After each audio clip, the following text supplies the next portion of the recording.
ساتھی نماز سے فارغ ہو چکے ہیں، بقیہ نمازیوں کا خیال کرتے ہوئے قریب قریب تشریف لے آئیں۔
الحمد للہ رب العالمین والعاقبۃ للمتقین والصلاۃ والسلام علی رسولہ محمد وآلہ وصحبہ اجمعین نحمدہ ونستعینہ ونستغفرہ ونؤمن بہ ونتوکل علیہ ونعوذ باللہ من شرور انفسنا ومن سیئات اعمالنا من یہدہ اللہ فلا مضل لہ ومن یضلل فلا ہادی لہ۔ قابل احترام بھائیوں دوستوں، اللہ تبارک و تعالیٰ کا لاکھ لاکھ شکر و احسان ہے کہ اللہ تبارک و تعالیٰ نے ہم کو ایمان کی نسبت عطا فرمائی ہے۔ اس ایمان کی نسبت کے کچھ تقاضے ہیں، انسان اگر نسبت کے تقاضوں کو پورا کرتا چلے جاتا ہے تو وہ نسبت اس کے لیے نافع بھی بنتی ہے، فائدہ مند بھی بنتی ہے، وہ دوسروں کے لیے بھی فائدہ مند ہوتی ہے، اور اس کے ساتھ ساتھ وہ نسبت بڑھتی بھی رہتی ہے۔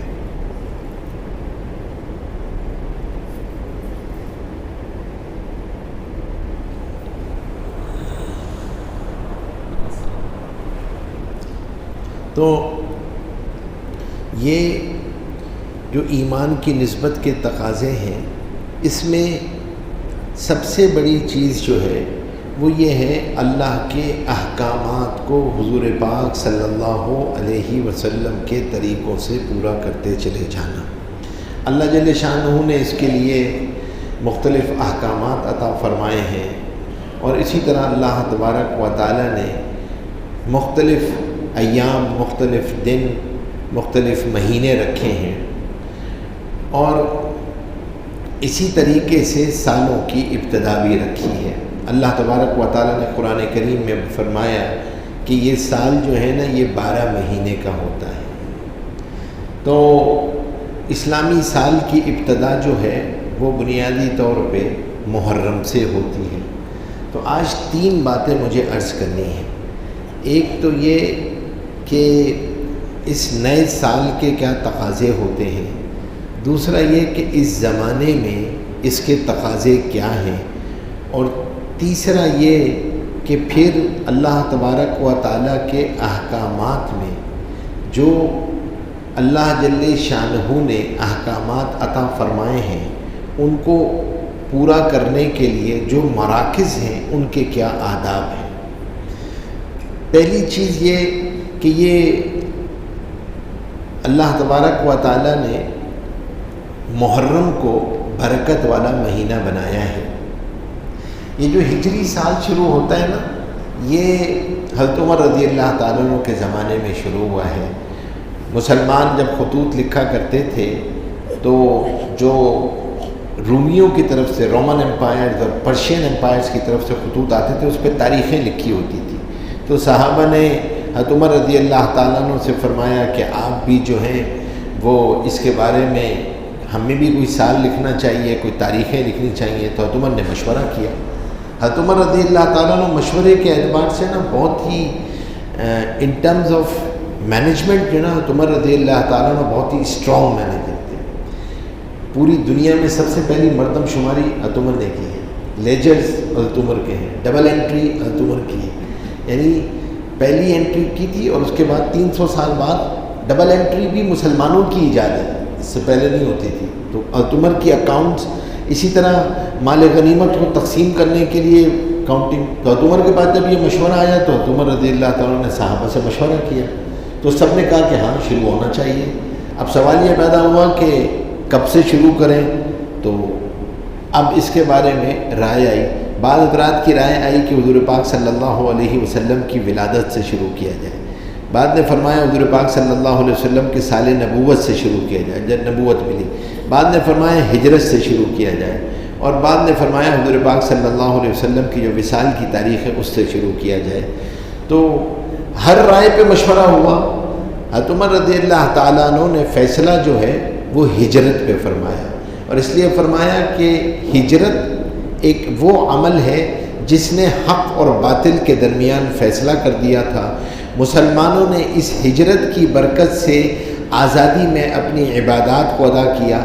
اس ہجرت کی برکت سے پہلے 2 مراکز قباء اور مسجد نبوی وجود میں آئی، ہجرت کی برکت سے وجود میں آئی، اور اللہ تبارک و تعالیٰ نے ہجرت کے فضائل بیان فرمائے۔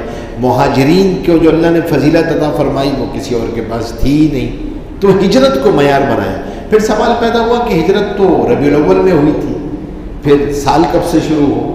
تو فرمایا کہ بھائی ربیع الاول جو ہے وہ تو نہیں، عربوں میں شروع سے محرم سے سال شروع ہوتا تھا، تو انہوں نے کیونکہ ذی الحجہ جو حضور پاک صلی اللہ علیہ وسلم نے جب حج کیا تھا نا، تو جو مہینے انہوں نے آگے پیچھے کیے ہوئے تھے نا وہ سب صحیح اپنی اپنی جگہ پہ آ گئے تھے، کیونکہ حرمت والے مہینوں میں جس میں جنگ نہیں ہوتی تھی، تو یہ مکہ والے جب جنگ کر رہے ہوتے تھے تو مہینوں کی تاریخوں کو آگے پیچھے کر دیتے تھے، تو وہ تاریخیں آگے پیچھے کر دیتے تھے۔ تو لیکن ذی الحجہ جب حضور پاک صلی اللہ علیہ وسلم نے حجۃ الوداع فرمایا تو اب ذی الحجہ اپنی اصل جگہ پہ آ چکا تھا، تو اس کے بعد سے پھر وہ اسی طرح چلتا رہا۔ اب یہاں پہ جو اہم بات تھی وہ یہ تھی کہ کب سے شروع کریں، تو حضرت عمر نے فرمایا کہ محرم کے جو فضائل ہیں وہ اور کسی کے فضائل نہیں ہیں۔ اللہ تبارک و تعالیٰ نے کسی مہینے کی نسبت اپنی طرف نہیں فرمائی ہے سوائے محرم کے۔ اور پھر جیسے ہم ابھی فجر میں امام صاحب فضائل بیان کر رہے ہیں آج کل، کہ سب سے بڑی فضیلت ایک یہ بھی ہے کہ رمضان کے روزوں کے بعد سب سے زیادہ فضیلت والے روزے محرم کے روزے ہیں۔ حضور پاک صلی اللہ علیہ وسلم جب مدینہ منورہ تشریف لائے تو مدینہ منورہ میں یہود عاشورے کا روزہ رکھتے تھے، تو حضور پاک صلی اللہ علیہ وسلم نے فرمایا ہم اس سے زیادہ حقدار ہیں۔ وہ اس لیے رکھتے تھے کہ اللہ نے محرم میں بنی اسرائیل کی توبہ کو قبول فرمایا تھا اور فرعون کو عذاب ہوا تھا، تو حضور پاک صلی اللہ علیہ وسلم نے روزہ رکھنا شروع کیے۔ لیکن پھر آخر میں آ کے حضور پاک صلی اللہ علیہ وسلم نے جب ریاست وجود میں آ گئی تو اب کفار کے طریقوں کو بالکل نکال دیا، تو فرمایا کہ اب جو ہم اگر آئندہ سال روزہ رکھیں گے تو اس 10 کے ساتھ 9 کو ملائیں گے۔ تو علماء نے فرمایا کہ بھائی کیوں؟ تاکہ مشابہت ختم ہو جائے، اور پھر 9 یا 11 کا روزہ اس کے ساتھ رکھیں، تو یہ برکت والا روزہ ہے، یہ برکت والا مہینہ ہے۔ تو حضرت عمر نے فرمایا کہ محرم ہی سے ابتدا ہوگی، چنانچہ محرم سے ابتدا ہوئی۔ اب نیا سال شروع ہو رہا ہے، تو اس نئے سال کے اندر اللہ تبارک و تعالیٰ نے ہمیں ایک نیا زندگی عطا فرمائی ہے۔ آپ کو پتہ ہے نا سال کی دعا کیا ہے؟ دعا میں بھی یہی کہا تھا، یا اللہ اس سال کو ہمارے لیے برکت والا بنا دے، ایمان کے ساتھ گزروا دے، امن کے ساتھ گزروا دے، صحت سلامتی کے ساتھ گزروا دے، برکت کے ساتھ گزروا دے۔ تو یہی دعا ہے۔ اب اس دعا کے تقاضے کے ساتھ جو سب سے اہم چیز ہے وہ یہ ہے کہ آدمی ایک کام کیا کرتا ہے۔ آپ لوگ سارے کاروباری حضرات ہو، اتفاق کی بات ہے کہ دونوں سالوں کی کلوزنگ جو ہے نا وہ قریب قریب ہی آ گئی ہے. ادھر جون کی کلوزنگ ہے، آج جو ہے سارے کے سارے بیٹھے ہوئے ہیں کل کلوزنگ کے لیے کہ بھائی کلوزنگ ہوگی. تو کلوزنگ پہ تاجر کیا دیکھتا ہے؟ کیا کمایا، کیا کھویا، کیا بنائے. بھائی یہ کے پی آئی طے کیے تھے، پوچھیں گے یہ کے پی آئیز پورے ہوئے تمہارے؟ نہیں ہوئے. یہ ٹارگٹس تھے، یہ ٹارگٹس پورے ہوئے یا نہیں ہوئے؟ قرآن کریم نے سورہ انشقاق کے اندر ایک آیت ہے کہ تمہیں زندگی میں مرحلے طے کرتے چلے جاتے ہو، جیسے کائنات میں ہر چیز اپنے مرحلے طے کرتی ہے. چاند مرحلے طے کرتا ہے، سورج مرحلے طے کرتا ہے، زمین اپنے مرحلے طے کرتی ہے. تمہارا بچپن ہوتا ہے، بچپن سے بلوغت آتی ہے، پھر جوانی آتی ہے، نوجوانی آتی ہے، پھر بڑھاپا آتا ہے، پھر موت آتی ہے، پھر برزخ آتا ہے، پھر محشر آتا ہے، پھر حساب کتاب آتا ہے، پھر جزا و سزا آتی ہے، پھر پل صراط آتا ہے، پھر اس کے بعد تمہارا موقع ہے. اس سے پہلے تو سفر، یہ سفر چل رہا ہے. اب اس کے لیے اپنی تیاری کرنا اور اپنے لیے ایک مرتبہ آدمی کو بیٹھ کے اپنی اسیسمنٹ کرنا کہ بھائی میں کہاں کھڑا ہوا ہوں. تھوڑی سی تو زندگی ہے، تھوڑی سی زندگی ہے نا، مختصر سی زندگی ہے.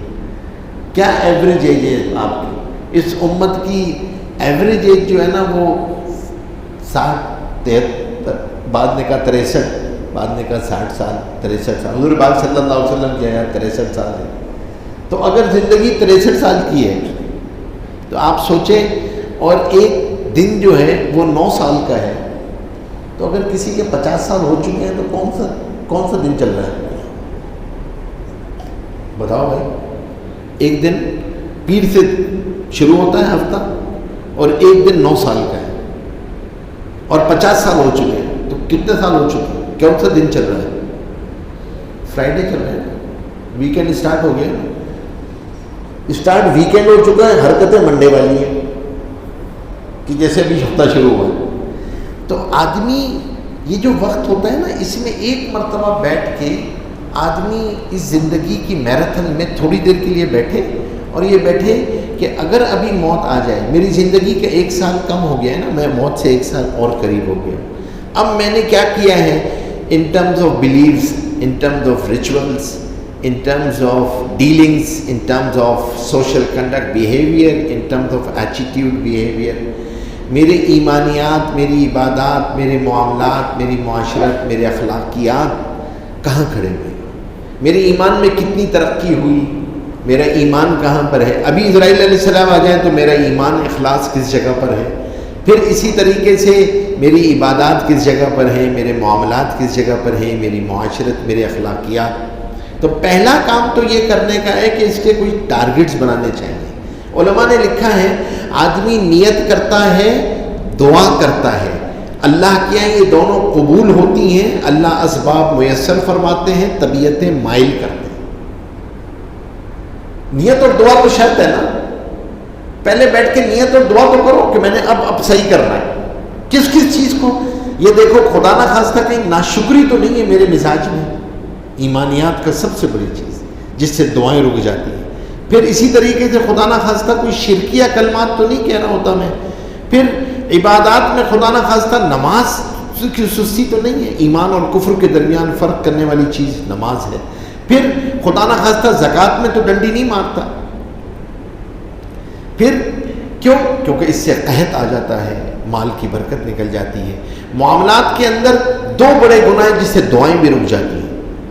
ایک سود، ایک ظلم، حرام اور ظلم. اور ظلم کی بے شمار شکلیں ہیں. میراث کا نہ دینا ظلم ہے، مہر کا نہ دینا ظلم ہے، لوگوں کی تنخواہیں وقت پہ نہ دینا ظلم ہے، قرض کا ادا نہ کرنا ظلم ہے، لوگوں کے پیسے دبانا ظلم ہے. ظالم کے ساتھ اللہ کی مدد نہیں ہے، مظلوم کے ساتھ اللہ کی مدد ہے. تو آدمی اپنے آپ کو ایک مرتبہ اس کو دیکھے. پھر اسی طریقے سے خاص طور پہ جو انسان کی معاشرتی گناہ ہے، سب سے پہلی چیز ماں باپ کی نافرمانی خدا نہ خواستہ، یہ دعاؤں کو روک دیتی ہے. اولاد کی تربیت سے غافل ہو جانا یہ دعاؤں کو روک دیتی ہے. تیسری سب سے بڑی چیز کیا ہے؟ وہ سب سے بڑی چیز تیسری یہ ہے کہ قطع رحمی کرنا، بہن بھائیوں سے قطع رحمی، تعلق توڑ دینا. تو یہ 3 بڑے گناہ ہیں، بہت بڑے گناہ ہیں. علماء نے لکھا ہے تربیت اولاد سے غافل ہونا اولاد کو قتل کرنے کے مترادف ہے۔ ماں باپ کی نافرمانی اتنا بڑا گناہ ہے کہ اس کو موت نہیں آتی جب تک نافرمان اولاد اپنی آنکھوں سے نہیں دیکھ لیتے۔ اور ایٹیٹیوڈ بیہیویئر میں سب سے بڑا گناہ ہے جھوٹ، دوسرا غیبت، تیسرا خاص طور پہ جس کا اہتمام وہ ہے لوگوں کو بے آبرو کرنا، لوگوں کی عزتوں کو اچھالنا۔ یہ وہ گناہ ہیں خدا نہ خواستہ زندگی میں آ جائیں تو آدمی کی عبادتوں کے اندر تو فنگس آتا ہی ہے، لیکن معاملات، معاشرت، اخلاقیات آپ کی عبادات کو بھی پریزرو نہیں رہنے دیتی۔ تو اس کی فکر کرنی ہے تھوڑی سی۔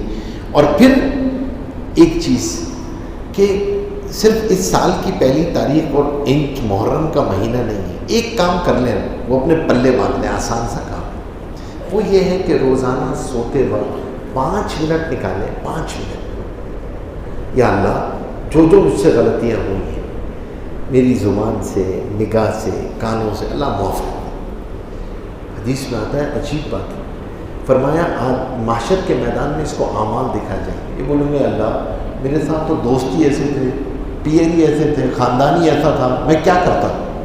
تو اللہ جل شانہ اس کی دعائیں منگوائیں گے، فائل منگوائیں گے دعاؤں کی۔ تو نے کبھی یہ اپلیکیشن سبمٹ کی تھی کہ اللہ میں اتنی پریشانی میں ہوں، پیئر سرکل ہی میرا ایسا ہے، پورا جن دوستوں میں اٹھتا بیٹھتا ہوں وہیں ایسی چیزیں ہیں، یا اللہ تو میں کیا کروں؟ تو کم از کم اپلیکیشن سبمٹ کرتے، میں نہ کرتا تو پھر بات نہیں۔ تو فرمایا اللہ کے دربار میں اپلیکیشن سبمٹ کرو، روزانہ 5 منٹ نکال لو بس۔ اور یہ جو 5 منٹ ہے نا بڑے ہیں۔ اسی طرح علماء نے لکھا ہے فجر کے بعد 3-4 منٹ نکالو، اللہ سے یہ دعا کر لو کہ یا اللہ آج کا دن عافیت سے گزروا دیجیے، لوگوں کو میرے شر سے محفوظ رکھیو، مجھے لوگوں کے شر سے محفوظ رکھیو، اللہ تیری نافرمانی اپنی نافرمانی سے بچا لیجیے۔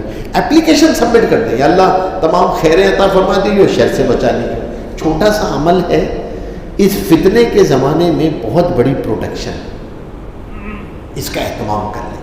دوسری بات یہ ہے کہ اپنی دعاؤں کا اہتمام کریں، دعاؤں کا اہتمام کریں۔ یہ فتنے کا زمانہ ہے، فتنے کے زمانے میں علماء نے لکھا ہے بچے گا وہ جو اپنی زبان، نگاہ اور کان کی حفاظت کرے گا۔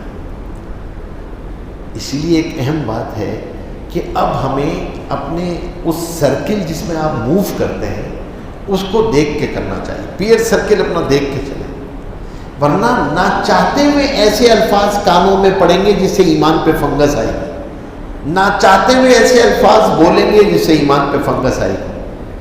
فرمایا ایک زمانہ آئے گا کہ مسلمان کا حال یہ ہوگا، علامات قیامت میں سے اصبح مومنا و امسا کافرا امسا مومنا و اصبح، صبح مومن ہوگا شام کو کافر ہوگا، شام کو مومن ہوگا صبح کافر ہوگا۔ ایسی چیز دیکھے گا، بولے گا، سنے گا جس سے ایمان ہاتھ سے نکل جائے گا، آدمی کو پتہ بھی نہیں چلے گا۔ دوستوں یاروں میں گفتگو ہو رہی تھی، آپ نے زبان سے، آپ کہیں گے سلپ آف دا ٹنگ، وہ تو نکل، اور اللہ تبارک و تعالیٰ کیا وہ کتنی خطرناک بات ہوگی، آپ کو کہاں سے کہاں لے جائے گی۔ تو فرمایا اس کا آدمی خاص طور پہ اس میں اہتمام کرے گا تو فتنوں سے بچے گا۔ دوسری بات یہ لکھی ہے کہ فتنے میں لوگوں کے دلوں پہ زنگ آئے گا، لوگوں کے دلوں میں سختی آئے گی۔ فرمایا دلوں پہ زنگ آ جاتا ہے، دلوں پہ زنگ دور کرنے کی چیز کیا ہے؟ موت کی یاد، اللہ کا ذکر، قرآن کریم کی تلاوت۔ تو 1-2 منٹ آدمی اس کی فکر کیا کرے، کبھی کبھی سوچ لیا کرے، بیٹھ جایا کرے کہ یار موت آنی ہے، سب کچھ یہیں چھوڑ کے چلے جانا، یہ جس کے لیے سب کچھ کر رہا ہے نا، سب کچھ یہیں چھوڑ کے جانا۔ موت کا مراقبہ کریں گے نا تو ریمیٹنس اکاؤنٹ کھولنا آسان ہوگا، ورنہ قبر کا ریمیٹنس نہیں کھلتا۔ تو اسی لیے ایک ٹو ڈوز جو ہے نا، جو اپنے آپ سے پوچھنا چاہیے کہ میں نے قبر کا، برزخ کا ریمیٹنس اکاؤنٹ کیا کھولا ہے۔ سب کو پڑی ہوئی ہے، کینیڈا چلے جائیں، امریکہ چلے جائیں، لائر کو ہائر کرو، سٹیزن شپ پکڑو۔ اللہ نے 2 اٹارنی بتائیں برزخ کے لیے، قبر کی زندگی بھی آسان ہوگی، محشر کی زندگی بھی آسان ہو جائے گی، ایک صلہ رحمی، ایک قرآن کریم۔ ان 2 کا حقوق ادا کر لو، قبر میں بھی راحت کا سامان ہے، حشر میں بھی راحت کا سامان ہے، برزخ میں بھی راحت کا سامان ہے، اور تمہیں یہ سفارش کر کے جنت میں لے جائیں۔ اور برزخ میں کوئی ایسے صدقہ جاریہ چھوڑ کے جاؤ، سب سے بڑی تو اولاد ہے، کہ قبر میں آپ کو اس کا اعمال پہنچتے رہیں۔ اس لیے علماء نے لکھا ہے قبر برزخ جو مرحلہ ہے نا، جو موت اور آخرت کے درمیان میں ہے، یہ اللہ نے مومن کو اپ گریڈ کرنے کے لیے بنایا ہے۔ اسی لیے جو سب سے اہم بات ہے، جو سنت ہمارے کاروباری حلقوں سے بھی ختم ہوتی جا رہی ہے، جو ابھی کوئی 50-60 سال پہلے تک تھی بہت، وہ ہے اللہ کے راستے میں فی سبیل اللہ صدقہ کرنا۔ صدقہ جاریہ کی سنت تقریباً ختم ہو گئی ہے۔ اللہ زکوٰۃ ادا کرنے والا جو ہے نا، وہ سخی نہیں ہے۔ سخی اللہ کے وہ کہلاتا ہے جو اللہ کے راستے میں صدقہ جاریہ کرنے والا ہے، صدقہ کرنے والا ہے۔ زکوٰۃ تو فرض ہے۔ علماء نے پھر ایک فائدہ لکھا ہے کہ صدقے کی کثرت رکھو گے تو زکوٰۃ کی کمی بیشی کمپنسیٹ ہو جائے گی، تو اس کا اہتمام کر لیں۔ پھر ایک اور امپورٹنٹ چیز یہ ہے کہ اس فتنے کے زمانے میں جو سب سے اہم بات ہے وہ یہ ہے کہ آدمی وہ بچے گا جو ماحول کے اندر ہوگا، اپنے آپ کو ماحول کے ساتھ جوڑے، اپنی اولادوں کو ماحول کے ساتھ جوڑے، اور سب سے بڑا ماحول ہے مسجد کا ماحول۔ مسجد کے ساتھ اپنے آپ کو جوڑیں، مسجد کی آبادی کی فکر کریں۔ فرمایا مسجد کو ایمان والے آباد کرتے ہیں۔ آپ سوچیں نا، حدیث میں آتا ہے، فرمایا جو لوگ مسجدوں کو آباد کرنے والے ہوتے ہیں، آسمان سے جو آفتیں اترتی ہیں وہ ایسے لوگوں سے ہٹا لی جاتی ہیں جو مسجد کو آباد کرنے والے۔ مسجد کی آبادی کیا ہے؟ اعمال۔ مسجد جو ہے نا، یہ ایمان کا بجلی گھر ہے۔ آپ کے پورے محلے میں نا ایمان، اعمال، علم، یہ۔ تو اب سب سے اہم بات کیا ہے؟ سارے کاروباری بیٹھے ہوئے ہو، میں آپ سے ایک سوال کرتا ہوں، آپ کے بزنس میں آپ کی عمر 50-60 سال ہو جائے، آپ کی اولاد بالغ ہو اور وہ آپ کے کاروبار میں آئے نا، تو فکر ہوگی نہیں ہوگی؟ لوگوں سے پوچھو گے نا بھائی یہ کس طرح آ جائے، جس کو آپ لوگ سکسیسو پلاننگ کہتے ہیں۔ تو بھائی مسجد اللہ کا گھر ہے، اور فرمایا جو اللہ کے گھر کو آباد کرتا ہے اللہ اس کے گھروں کو آباد کرتا ہے۔ اب مسجد کے اندر بھی ہم یہ فکر کریں نا بیٹھ کے کہ بھائی مسجد کی سکسیسو پلاننگ کیا ہے۔ اگر میری پہلی صف اور دوسری صف جو ہے اس میں 15 سال سے لے کے 30 سال تک والا بچہ نہ فجر میں ہے نہ عشاء میں ہے، تو ڈینجر زون ہے نا۔ سکسیسو پلاننگ کیا ہے؟ آپ کی پہلی 2 صفیں تو اس میں تو وہ بچہ ہے ہی نہیں، تو پھر مسجد کو اون کون کرے گا بعد میں؟ کاروبار کی سکسیسو پلاننگ ہے جو یہی چھوڑ کے جانا ہے۔ مسجد تو صدقہ جاریہ ہے، قبر میں پہنچتا رہے گا، آپ نے آباد کر دی مسجد کو۔ تو کسی نے اولاد کو مسجد کے ساتھ تو جوڑا نہیں، مسجد کے ساتھ جوڑا نا۔ اور مسجد میں بھی پھر دیکھیں، جب میں نے کہا کہ ایمان، اعمال، علم، تو مسجد تو ایک ریسٹورینٹ ہے نا جو ان 3 چیزوں کو تقسیم کرتا ہے۔ 3 کوزین ہے نا۔ اچھا ایج گروپ ڈفرینٹ ہے، سینئر سٹیزن بھی ہے، نوجوان بھی ہے، بچہ بھی ہے، 12 سال والا بچہ بھی ہے، اور 20 سال والا بچہ بھی ہے۔ تو کیا ان سب کے لیے میرے پاس کوئی کوزین اویلیبل ہے؟ میں ان سب کے لیے کچھ ہونا میرے پاس جو میں ان سب کو دے سکوں؟ میں ساؤتھ افریقہ گیا تو ساؤتھ افریقہ میں سب سے پہلے انہوں نے ایک بڑے بزرگ تھے، ان سے میں ملا، ان کے بھی والد آئے تھے ہجرت کر کے ساؤتھ افریقہ میں۔ انہوں نے کہا ہم نے یہ طے کیا تھا کہ جب ہم نے ہجرت کی تھی تو ہمارے بڑوں نے طے کیا تھا کہ مسجد بنائیں گے، مکتب بنائیں گے، اسلامک اسکول بنائیں گے تو نسلیں بچیں گی۔ انہوں نے سب سے پہلے یہ کام کیا، تو مسجد بنایا، مسجد میں مکتب بنائے، جب تک اسلامک اسکول نہیں بنے تھے۔ جو گورنمنٹ پڑھنے جاتے تھے بچے وہ آفٹر اسکول مکتب میں آتے تھے، مسجد سے جوڑا ان کو۔ پھر اس کے بعد فی سبیل اللہ آسان تھا، وقف کرنا آسان تھا، سب کچھ آسان تھا۔ تو آپ کو دنیا میں جو فیملی وقف ہے نا، فیملی وقف 150-150 سال کے، 200-200 سال کے، وہ صرف ساؤتھ افریقہ میں ملیں گے. آرگنائزڈ وقف, بالکل آرگنائزڈ وقف, 2 سال کے, 200 سال کے بھی وقت ہے. ایک وقت میں گیا جوبگ میں, ایک پورا مال تھا, اس میں گیا, وہ 150 سال پرانا وقف تھا. افریقہ کے 150 گاؤں کو وہ کفالت کرتا تھا, 150 گاؤں کو. جتنی لیز رینٹل انکم آتی تھی سب وہاں جاتی تھی. فیملی وقف تھا, صرف 40% فیملی کو جاتا تھا, 60% کو جاتا تھا فیملی.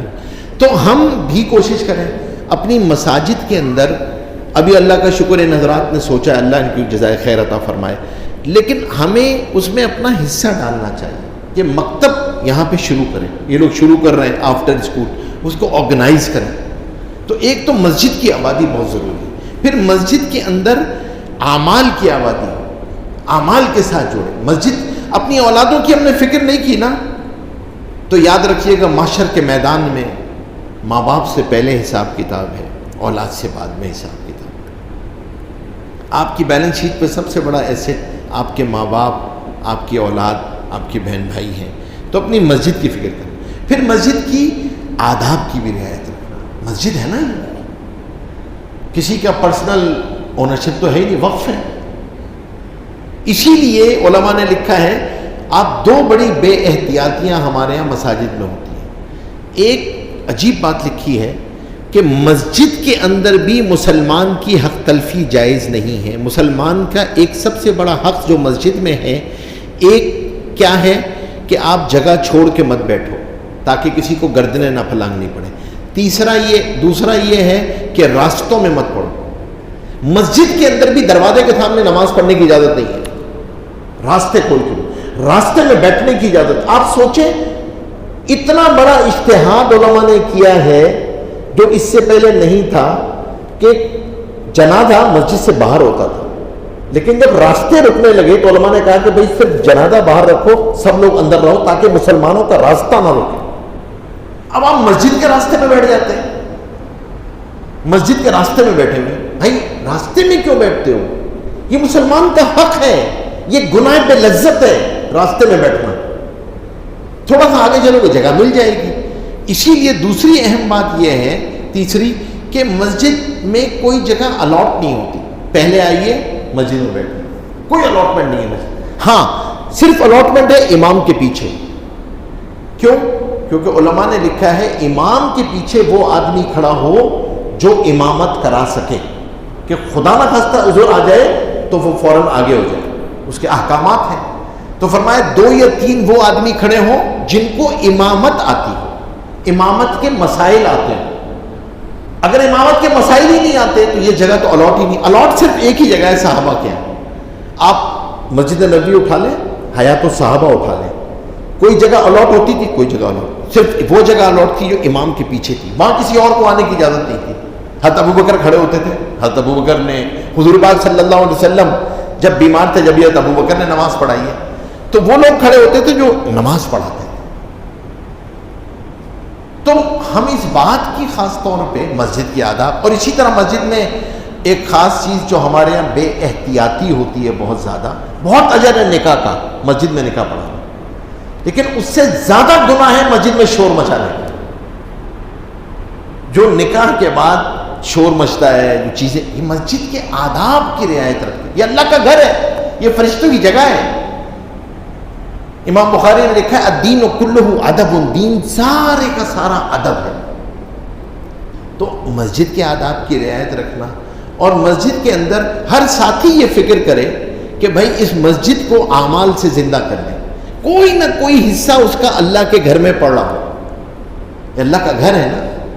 اپنے گھروں کو آباد کرنا چاہتے ہو, اپنی روزی میں برکت لانا چاہتے ہو, اللہ کے گھروں کو آباد کر لو. تو اس مکتب کے اندر اپنا حصہ ڈالنا. اور پھر آخری وہی بات کہ اس نئے سال کے اعتبار سے اپنے لیے اہداف طے کرنا, اپنے ماحول کو طے کرنا. اس آخری حدیث سناتا ہوں آپ کو. حضور پاک صلی اللہ علیہ وسلم نے فرمایا آخری زمانے میں ایک وقت ایسا آئے گا کہ تمہارے پاس 2 آپشن ہوں گے. ایک اللہ کے حکموں کو پورا کرو اور تانے سنو, people will start criticising on you. اور دوسرا یہ کہ لوگوں کو خوش کرنے میں زندگی گزارو اور اللہ کو ناراض کرو. تو تو حضور نے فرمایا تانے سنتے رہنا لیکن اس پہ جمے رہنا، کیونکہ یہ وہ وقت ہوگا دین پہ چلنے والا ایسا ہوگا جیسے انگارے کو ہاتھ میں لے کے چلنا۔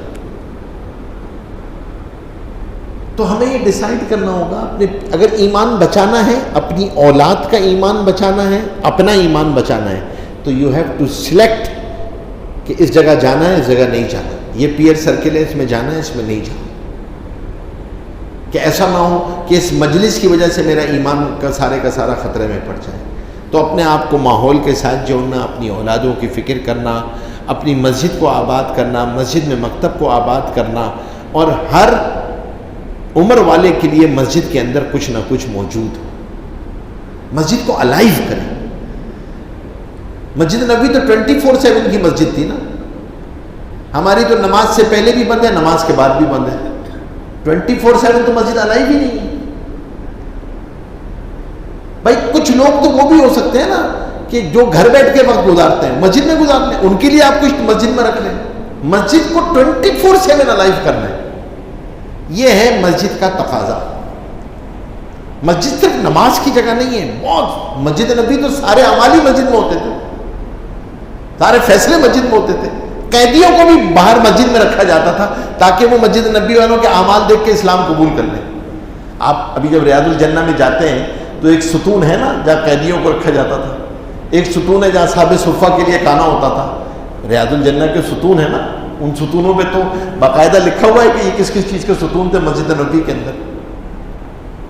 تو مسجد کو آباد کرنا، اس کی فکر کرنا، اور اسی طرح نیت کرنا کہ بھائی اتنا میں اللہ تبارک و تعالیٰ کو شریک کروں گا اپنے کاروبار میں صدقہ جاریہ کے ذریعے۔ کوئی جیوی اللہ کے ساتھ بھی کر لو نا، ساری جیوی لوگوں کے ساتھ ہی کر رہے ہوتے ہیں، کوئی جوائنٹ وینچر اللہ کے ساتھ بھی کھڑا کر لیں تو ریمیٹنس اکاؤنٹ میں کام آئے گا، ورنہ سارے کوئی انٹرنیشنل جیوی دیکھ رہا ہوتا ہے، کوئی دیکھ رہا ہوتا ہے۔ اللہ میاں کہتے ہیں کہ مجھ سے بھی کر لیں، اور اللہ میاں کہتے ہیں میں تو پھر بھی کہہ رہا ہوں قرض ہی ہے، مجھے قرض دے دو، میں کون سا کوئی کہہ رہا ہوں کہ تم لاس کرو گے۔ ڈیمانڈ لائبلٹی ہے، کبھی بھی لے لینا ملٹیپلائی بائی 10 کے ایفیکٹ کے ساتھ، جیوی کر لو میرے ساتھ، نیت کر لو، دعا کر لو۔